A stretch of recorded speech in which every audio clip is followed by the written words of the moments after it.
کر لے تو اس کی نفلی قربانی ہو جائے گی، اس کو ثواب بھی ملے گا، لیکن اگر وہ نہیں کر سکتا ہے تو کوئی کرنا اس کے لیے ضروری نہیں ہے، اس کے لیے واجب نہیں ہے۔ اور میرے آقا کریم صلی اللہ علیہ وآلہ وسلم کے پیارے دیوانوں، مالک نصاب کون ہوتا ہے؟ جس کے پاس 7.5 تولہ سونا یا 52.5 تولہ چاندی ہے، وہ مالک نصاب ہے۔ اب اس پر قربانی کرنا واجب ہے، یا اتنا مال ہے کہ اس کی حاجت اصلیہ کو ہٹا کر اس کا اتنا مال ہے کہ اس کا مال نصاب کو پہنچتا ہے، تو اس پر قربانی واجب ہے۔ تو میرے آقا کریم صلی اللہ علیہ وآلہ وسلم کے پیارے دیوانوں، تو قربانی کرنا ہر مالک نصاب پر واجب ہے۔ اور جو زکوٰۃ کا مسئلہ ہے اس میں اور قربانی کے مسئلے میں تھوڑا سا فرق ہے، جس پر زکوٰۃ واجب ہوتی ہے اس پر بھی قربانی واجب ہوتی ہے، لیکن زکوٰۃ کے لیے شرط یہ ہے کہ سال کا گزرنا واجب ہے۔ جیسے کہ مثال کے طور پر اگر آج میں مالک نصاب بن گیا، آج میں مالک نصاب ہوں اور مجھ پر زکوٰۃ واجب ہو گئی، تو اس پر سال گزرنا ضروری ہے۔ جب تک اس مال پر سال نہیں گزرے گا، جب تک میرے اوپر زکوٰۃ واجب نہیں ہوگی۔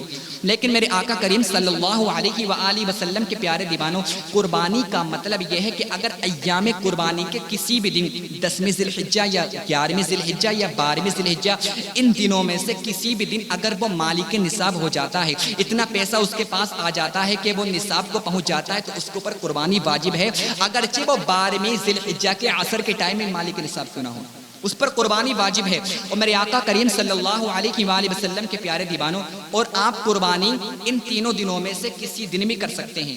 آپ رات میں بھی قربانی کر سکتے ہیں، مگر رات میں قربانی کرنا مکروہ ہے، مکروہ تنزیہ ہے، تھوڑا ثواب کم ہو جائے گا، یہ نہیں ہے کہ مکروہ تحریمی ہے، آپ کر ہی نہیں سکتے، آپ کر سکتے ہیں، آپ رات میں بھی قربانی کر سکتے ہیں، اگر کسی ضرورت کی وجہ سے آپ دن میں نہیں کر پائے، رات کو قربانی کرنا مکروہ ہے۔ اب میرے آقا صلی اللہ علیہ وآلہ وسلم کے پیارے دیوانوں، اور جب آپ قربانی کے لیے جانور کو خریدیں، جب آپ جانور کو خریدیں تو بہت دیکھ بھال کے آپ جانور کو خریدیں۔ لوگ جانور کو ایسے ہی خرید لیتے ہیں۔ میرے آقا کریم صلی اللہ علیہ وآلہ وسلم کے پیارے دیوانوں، جس جانور کے اندر زیادہ عیب ہوں گے اس کی قربانی نہیں ہو سکتی، جو جانور زیادہ عیب والا ہوگا اس کی قربانی نہیں ہوگی۔ مشکات شریف کی حدیث پاک ہے، حضرت ابن عباس رضی اللہ تعالی عنہ سے روایت ہے، وہ فرماتے آقا کریم صلی اللہ علیہ وآلہ وسلم سے پوچھا گیا، یا رسول اللہ صلی اللہ علیہ وآلہ وسلم، کون سے جانوروں کی قربانی کرنا جائز نہیں ہے، کن عیبوں کی وجہ سے ہم جانور کی قربانی نہ کریں؟ تو آقا کریم صلی اللہ علیہ وآلہ وسلم نے ارشاد فرمایا، لنگڑا، جس کا لنگڑا پن ظاہر ہے تو اس کی قربانی کرنا جائز نہیں ہے۔ کانا، اتنا کانا ہے کہ اس کا کانا پن ظاہر ہے تو اس کی قربانی کرنا بھی جائز نہیں ہے۔ اور میرے آقا کریم صلی اللہ علیہ وآلہ وسلم کے پیارے دیوانوں، کیا اتنا بیمار ہے کہ اس کی بیماری ظاہر ہے، اس کی قربانی کرنا بھی جائز نہیں ہے، اور اتنا لاغر ہے، اتنا کمزور ہے کہ اس کے اندر گوشت نظر نہیں آ رہا ہے تو اس کی قربانی کرنا بھی جائز نہیں ہے۔ اور میرے آقا کریم صلی اللہ علیہ وآلہ وسلم کے پیارے دیوانوں، اگر جانور کی زبان کٹی ہو، اگر جانور کی ناک کٹی ہو، اگر جانور کی دم کٹی ہو تو اس کا کیا مسئلہ ہے؟ تو دیکھیں کہ اگر جانور کی دم، اگر جانور کی ناک، اگر جانور کے کان، اگر جانور کی زبان 1/3 سے زیادہ کٹی ہے تو اس کی قربانی جائز نہیں ہے، اور اگر 1/3 سے کم کٹی ہے تو اس کی قربانی جائز ہے۔ تو میرے آقا کریم صلی اللہ علیہ وآلہ وسلم کے پیارے دیوانوں، جب آپ جانور کو خریدیں تو یہ دیکھیں کہ جانور کے اندر کوئی عیب تو نہیں ہے، جانور کے اندر کوئی عیب تو نہیں ہے۔ اب میرے آقا کریم صلی اللہ علیہ وآلہ وسلم کے پیارے دیوانوں، جب آپ جانور کو لے کر آ گئے اور جب اس کے اندر کوئی عیب نظر آ جائے تو کیا کرنا چاہیے؟ کیا کرنا چاہیے؟ دیکھیں، اگر آپ نے جانور خرید لیا ہے، اب اس کے اندر کوئی عیب آ جاتا ہے، اگر جانور کانا ہو جاتا ہے، اگر جانور اندھا ہو جاتا ہے، اگر جانور لنگڑا ہو جاتا ہے اور آپ کے اوپر قربانی واجب ہے، آپ مالک نصاب ہیں، تو آپ کی یہ رسپانسبلٹی ہے کہ آپ دوسرا جانور لے کر آئیں گے، آپ اس جانور کی قربانی نہیں کر سکتے۔ ہاں، شرعی فقیر ہے قربانی کرنے والا، اس پر قربانی واجب نہیں ہے، مگر وہ اللہ کی عبادت کرنا چاہتا ہے، اللہ کی راہ میں اپنا جانور قربان کرنا چاہتا ہے تو وہ قربانی اس جانور کی ہی کر سکتا ہے۔ اور میرے آقا کریم صلی اللہ علیہ وآلہ وسلم کے پیارے دیوانوں، اگر جانور کو خارش کی بیماری ہے، اگر خارش اس کی کھال تک ہی محدود ہے تو اس کی قربانی جائز ہے، اور اگر خارش اس کے گوشت کے اندر پہنچ چکی ہے تو اس کی قربانی جائز نہیں ہے، گوشت کے اندر اس کے اثرات نظر آ رہے ہیں تو اس کی قربانی جائز نہیں ہے۔ تو میرے آقا کریم صلی اللہ علیہ وآلہ وسلم کے پیارے دیوانوں، اور جب ہم جانور کو خریدیں، جانور کی عمر کیا ہونا چاہیے؟ بکری 1 سال، گائے 2 سال اور اونٹ کی عمر 5 سال ہونا چاہیے، اور ہم بکری میں صرف ایک ہی ایک ہی انسان اپنی طرف سے کر سکتا ہے، اس میں ایک ہی حصہ ہوگا۔ اگر کوئی بکری میں بھی چھوٹے جانور میں 7 حصے کرنا چاہتا ہے تو اس کی قربانی نہیں ہوگی۔ اس کے مقابلے میں آپ گائے میں، بھینس میں اور اونٹ میں، اس میں آپ 7 حصے کر سکتے ہیں۔ میرے آقا کریم صلی اللہ علیہ وآلہ وسلم کے پیارے دیوانوں، دیکھیں قربانی کرنے میں نیت صاف ہونی چاہیے، کیونکہ اللہ کی بارگاہ میں لن ینال اللہ لحومها ولا دماؤها ولکن ینالہ التقوی منکم، اللہ کی بارگاہ میں جانور کا گوشت، جانور کی کھال نہیں پہنچتی، بلکہ اس کا تقوی پہنچتا ہے جو قربانی کرتا ہے۔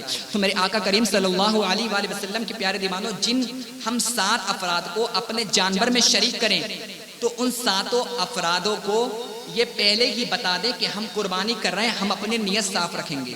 کیونکہ آپ دھیان دیں کہ اگر کسی کی بھی نیت گوشت کی ہوئی، اگر کسی نے بھی یہ نیت کر لی کہ میری نیت گوشت کی ہے، تو کسی کی قربانی نہیں ہوگی، کسی کی قربانی جائز نہیں ہے۔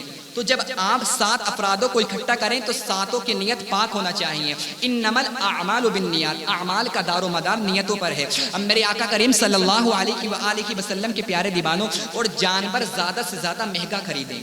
لوگ یہ سمجھتے ہیں عیب والا جانور خرید لیتے ہیں اور یہ بعد میں کہہ دیتے ہیں کہ یہ جانور ہمیں سستا مل گیا تھا، یہ جانور ہمیں سستا مل گیا اس لیے ہم نے اس کو خرید لیا۔ مگر میرے آقا کریم صلی اللہ علیہ وآلہ وسلم کے پیارے دیوانوں، جتنا مہنگا جانور ہوگا، جتنا قیمتی جانور ہوگا، اللہ تبارک و تعالیٰ تمہیں اتنا ہی زیادہ ثواب عطا فرمائے گا۔ جتنا مہنگا جانور ہوگا اتنا ہی تمہیں ثواب ملے گا۔ ایک صحابی رسول اور 7 افراد اللہ کے نبی کی بارگاہ میں آ جاتے ہیں، عرض کرتے ہیں یا رسول اللہ فدا کا امی وابی، ہمارے ماں باپ آپ کے قدموں پہ قربان ہو یا رسول اللہ صلی اللہ علیہ وآلہ وسلم، ہم نے ایک جانور خریدا ہے اور ہم نے اس میں 7 لوگ شریک ہو گئے اور وہ جانور ہم پر بہت گراں، بہت مہنگا ہم نے خرید لیا ہے۔ اللہ کے نبی صلی اللہ علیہ وآلہ وسلم نے ارشاد فرمایا، اے میرے صحابی، جتنا مہنگا جانور ہوگا، جتنا عمدہ جانور ہوگا، جتنا گراں تم کو گزرے گا، اللہ تبارک و تعالیٰ تمہیں اتنا ہی ثواب زیادہ عطا کرے گا۔ تو جتنا مہنگا جانور ہوگا اتنا ہی ہمیں زیادہ ثواب ملے گا۔ اور میرے آقا کریم صلی اللہ علیہ وآلہ وسلم کے پیارے دیوانوں، لوگ ایک مسئلہ پوچھتے ہیں، کیا ہم مرحومین کی طرف سے قربانی کر سکتے ہیں؟ جیسے اگر کوئی اپنے باپ، اپنے دادا، اپنی ماں جو مرحومین ہیں ان کی طرف سے قربانی کرنا چاہے تو قربانی کس طریقے سے کرے گا؟ دیکھیں کہ اگر مرحومین نے وصیت کی ہے تو جس طریقے سے ان کی قربانی کرتا ہے اسی طریقے سے قربانی کر دے، آپ کی قربانی ہو جائے گی۔ میرے آقا کریم صلی اللہ علیہ وآلہ وسلم کے پیارے دیوانوں، اور جو مرحومین نے قربانی کی وصیت کی ہے اس کا سارا گوشت ہم کو صدقہ کرنا پڑے گا، اس کا گوشت ہم خود نہیں کھا سکتے۔ ہاں اگر مرحومین نے وصیت نہیں کی ہے تو آپ سارا گوشت خود بھی کھا سکتے ہیں، اگر مرحومین نے وصیت نہیں کی ہے۔ اور میرے آقا کریم صلی اللہ علیہ وآلہ وسلم کے پیارے دیوانوں، آپ گوشت کے 3 حصے کریں گے، 3 حصے کریں گے۔ ایک حصہ اپنے پاس رکھیں گے اور ایک حصہ اپنے رشتہ داروں کو دیں گے اور ایک حصہ غریبوں مسکینوں میں تقسیم کر دیں گے۔ ہاں اگر میرے آقا کریم صلی اللہ علیہ وآلہ وسلم کے پیارے دیوانوں، آپ کی فیملی زیادہ ہے، آپ کے گھر بار زیادہ ہیں، تو آپ سارا کا سارا کل گوشت خود بھی کھا سکتے ہیں۔ اب میرے آقا کریم صلی اللہ علیہ وسلم کے پیارے دیوانوں، ہم قربانی کرنے میں غلطی کیا کرتے ہیں؟ لوگوں کو قربانی کرنے کا سنت طریقہ معلوم نہیں ہے۔ میرے آقا صلی اللہ علیہ وآلہ وسلم کے پیارے دیوانوں، جب آپ قربانی کرنا چاہیں